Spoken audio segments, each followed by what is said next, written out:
Yani genelde biz zencefildi, zerdeçaldı, propolis, polen, bir de Amerika'dan gelen ekinez yağı tavsiye ediyoruz.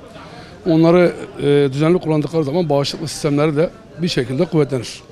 Şimdi koronavirüs pandemi döneminde genelde bu saydıklarımız zaten immün sistemi kuvvetlendiren şeyler. Onlar da satılıyor. Biz onların yanında ekstradan udu hindi diye bir tane bitkimiz var. Kök şeklinde onu veriyoruz. Gümüş suyu. Onlarla birlikte acı bademi kullandırıyoruz bu pandemi döneminde.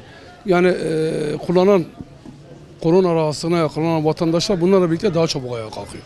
Yani genelde İbn Sina kürlerinde 15 gün ile 21 gün arası azar azar kullanılıp tesirleri ona göre çıkarılması lazım. En fazla 21 gün.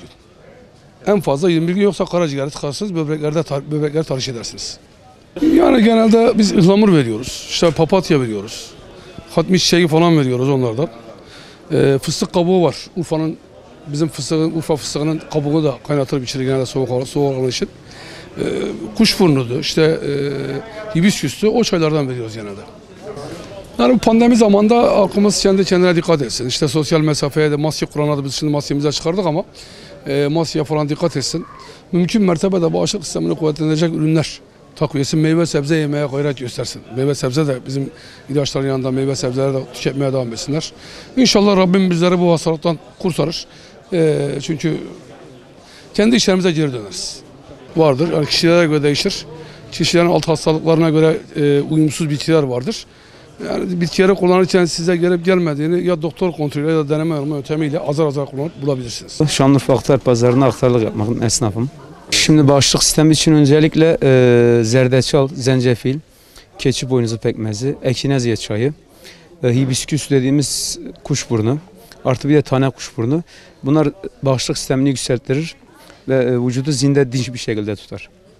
Pandemi döneminden çok halkımızın talep ettiği zerdeçal, zencefil, ondan sonra zahter, bizim yabani kekik dediğimiz, artı ondan sonra hibisküs, bir de udu hindi tozu var.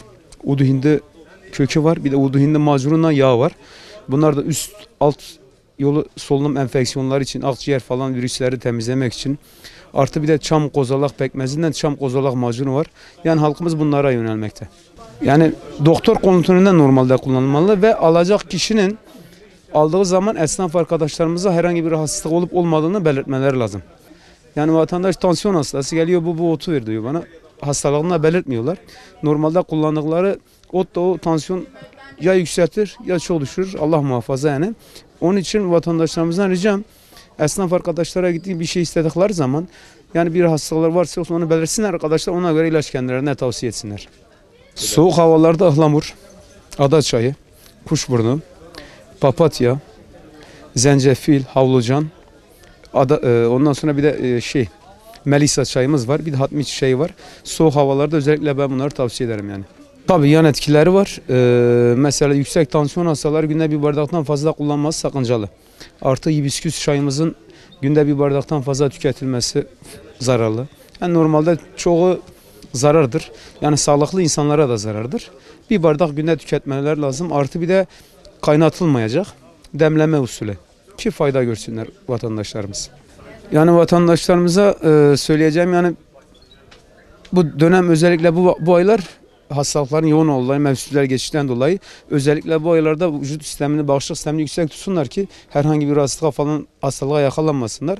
Tabii dediğim gibi kullanırken de kafadan, kulaktan duyma şeyler de kullanmasınlar. Yan etkisi yapar bu sefer. Onun için bilinçli bir şekilde tüketsinler. Özellikle ricam kendilerine, Allah'ın izninden fayda görürler.